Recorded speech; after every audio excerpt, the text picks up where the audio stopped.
Bert and I recently had occasion to be on Sherlock Mondays.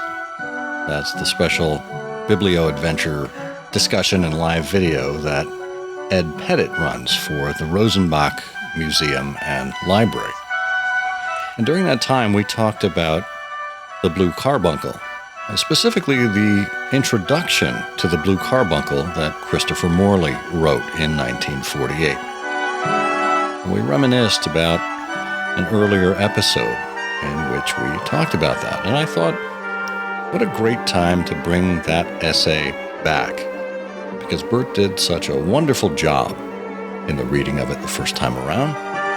So here, for our Patreon supporters, is the Christopher Morley introduction to the 1948 Baker Street Irregulars publication of the Blue Carbuncle.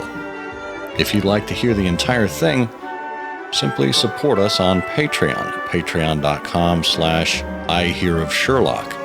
For as little as $1 a month, you'll unlock this content as well as other content. And we also have this available as a standalone. If you don't want to be a regular supporter, you can just purchase this particular episode, and we'd be delighted to have your support that way. It's all available at patreon.com/IHearOfSherlock.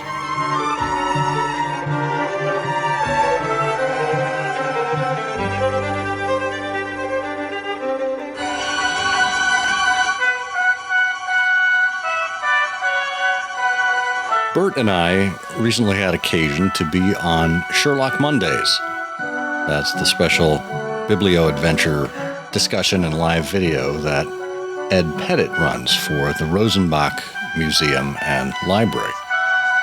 And during that time, we talked about the Blue Carbuncle, and specifically the introduction to the Blue Carbuncle that Christopher Morley wrote in 1948. And we reminisced about an earlier episode in which we talked about that. And I thought, what a great time to bring that essay back, because Bert did such a wonderful job in the reading of it the first time around. So here, for our Patreon supporters, is the Christopher Morley introduction to the 1948 Baker Street Irregulars publication of the Blue Carbuncle. If you'd like to hear the entire thing, simply support us on Patreon, patreon.com/IHearOfSherlock. For as little as $1 a month, you'll unlock this content as well as other content. And we also have this available as a standalone.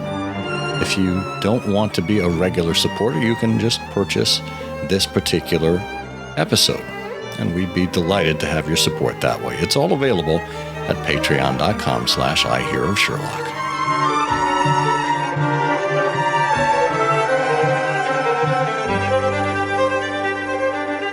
In 1948, the Baker Street Irregulars, which were then known as the Baker Street Irregulars Incorporated, as publishers, put together a standalone edition of the Blue Carbuncle.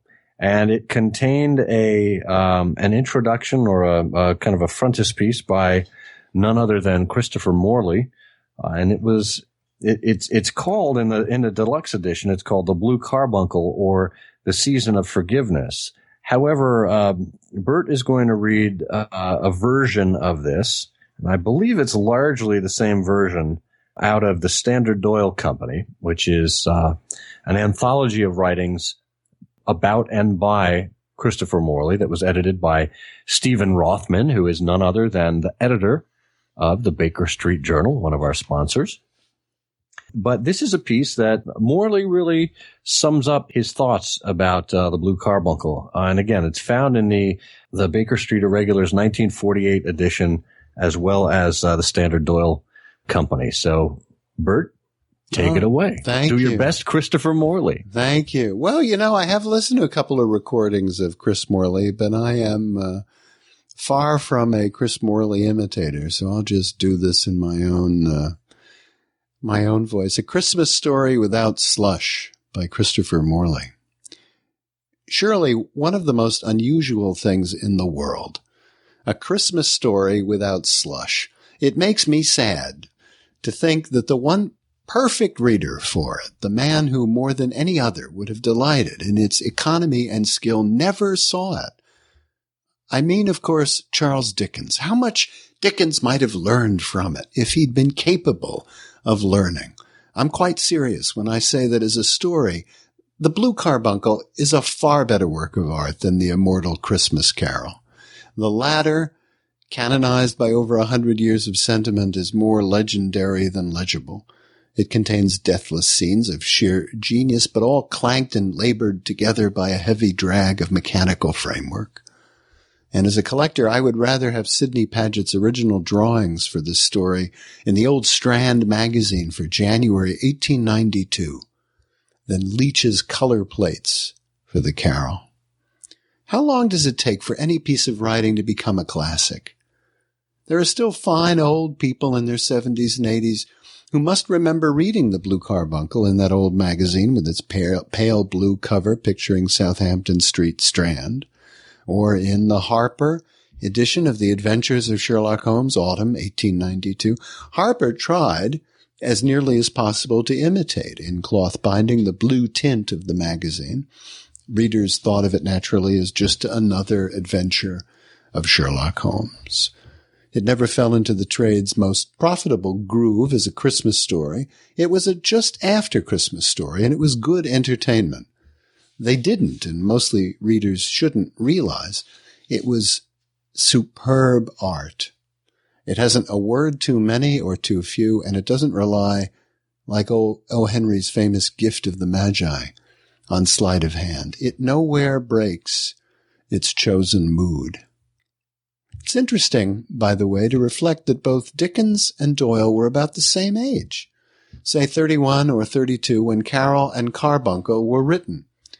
It's a critical age, when hope and disgust and domestic overheads are all in unstable balance. The frustrated young doctor who wrote The Blue Carbuncle probably had no idea it was a masterpiece in its kind, but a great many devotees quite independently have learned to reread it during the Christmas octave.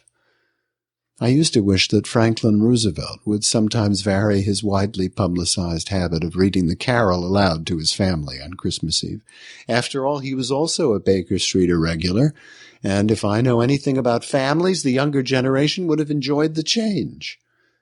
But if you pause to think, there were strong psychological reasons for FDR's fixation on Dickens. Tiny Tim also had a leg brace. And I feel sure that FDR got an annual guffaw out of Dickens' malicious allusion to the USA.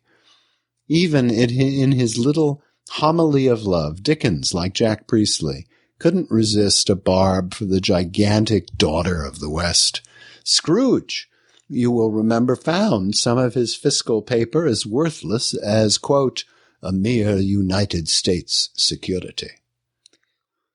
But let us stick to our goose. Here is a post-Christmas story for frost-bitten people. It happened on Friday, December 27, 1889. Dr. Watson, not very long married, had quite properly spent Christmas and Boxing Day with his wife and patients. Then Mrs. Watson went to visit her aunt, of whom we know too little. And here Morley has a footnote. I believe she was actually Mrs. Cecil Forrester of Camberwell, where Mrs. Watson had been employed as governess. The family grew so fond of Mary Morstan, later Mrs. Watson, that she called Mrs. Forrester aunt. The reading of Morley's essay continues for those who support us on Patreon. Again, it's available as a standalone episode, or if you wish to become an ongoing supporter for as little as $1 a month. Check out this entire recording at patreon.com/IHearOfSherlock. In the meanwhile, compliments of the season and the game's afoot.